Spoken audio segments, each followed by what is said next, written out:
বনু তামিম গোত্রের এক ব্যক্তি যার নাম হাইস বিন কাসিম নবীজি সাল্লাল্লাহু আলাইহি সাল্লাম এর কাছে এসে কাঁদতে কাঁদতে বললেন, হে আল্লাহ রসুল, আমি যদি ইসলাম গ্রহণ করি তাহলে কি আমার অতীতের সমস্ত গুনাহ মাফ হবে? রসুল সাল্লাল্লাহু আলাইহি সাল্লাম সান্ত্বনা দিয়ে বললেন, যে কেউ আন্তরিকভাবে ইসলাম গ্রহণ করলে আল্লাহ তার অতীতের সমস্ত গুনাহ ক্ষমা করে দেন।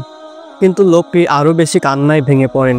তখন রসুল সাল্লাল্লাহু আলাইহি সাল্লাম বলেন, তোমার কি এমন পাপ আছে যা আল্লাহ তোমাকে ক্ষমা করবেন না বলে তুমি মনে করো?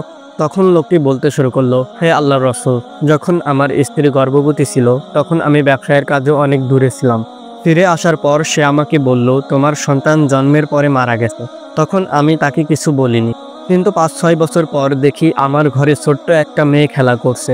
তখন স্ত্রী কাঁদতে কাঁদতে জানালো সে আমাকে ভয়ে কিছু বলেনি, যদি আমি আমার সন্তানকে হত্যা করি। কিন্তু এতদিনে সে বড় হয়েছে, তাই সত্যটা আর লুকাতে পারিনি। তখন আমি আর কিছু বলিনি। আস্তে আস্তে আমি আমার মেয়েটিকে ভালোবাসতে শুরু করলাম। তার কথা, তার চাউনি, তার হাসি সবকিছুই আমার মন কাঁদতে লাগলো। কিন্তু সমাজের চাপ, লোকলজ্জা ও কুসংস্কার আমার পিছু ছাড়লো না। একদিন মেয়েটিকে বললাম, বাবা তুমি নতুন কাপড় পরো, তোমাকে নিয়ে বেড়াতে যাব। সে খুশি হয়ে সেজে গুজে এলো। আমি এক নির্জন জায়গায় নিয়ে গেলাম। সেখানে মাটি খুঁড়তে শুরু করলাম। মেয়েটি অবাক হয়ে জিজ্ঞাসা করলো, বাবা তুমি কি করছো? তখন আমি তাকে কিছু না বলেই সেখানে গর্ত করতে লাগলাম। মেয়েটি তখন তার ছোট্ট হাত দিয়ে আমার মুখে লেগে থাকা মাটি পরিষ্কার করে দিল। কিন্তু আমি পাষাণের মতো মেয়েটিকে গর্তে ফেলে দিলাম। আমার সন্তানের আর্তনাদ, বাবা বাবা আমাকে ফেলে যেও না। কিন্তু আমি তাকে মাটি চাপা দিয়ে এলাম।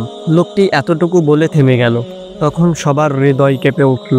রাসূল সাল্লাল্লাহু আলাইহি সাল্লাম এর চোখে অশ্রু এসে গেল। তিনি কাঁপা কাঁপা কণ্ঠে বললেন, তোমাকে হয়তো আল্লাহ ক্ষমা করে দেবেন, কিন্তু আমি চাই তুমি কখনো আর আমার চোখের সামনে আসবে না। বন্ধুরা, ইসলাম নারীদের মর্যাদা ও সম্মান দিয়েছে। রাসূল সাল্লাল্লাহু আলাইহি সাল্লাম বলে, যে ব্যক্তি কন্যা সন্তান লালন পালন করবে এবং ভালো ব্যবহার করবে সে জান্নাতে আমার সাথে থাকবে। সহিহ বুখারী। এক সময় যেখানে নারীদের জীবন্ত কবর দেওয়া হতো, ইসলাম সেখানে নারীদের জান্নাতের চাবিকাঠি বানিয়েছেন। কন্যা সন্তান অবহেলা নয়, বরং আল্লাহ তাআলার একটি রহমত।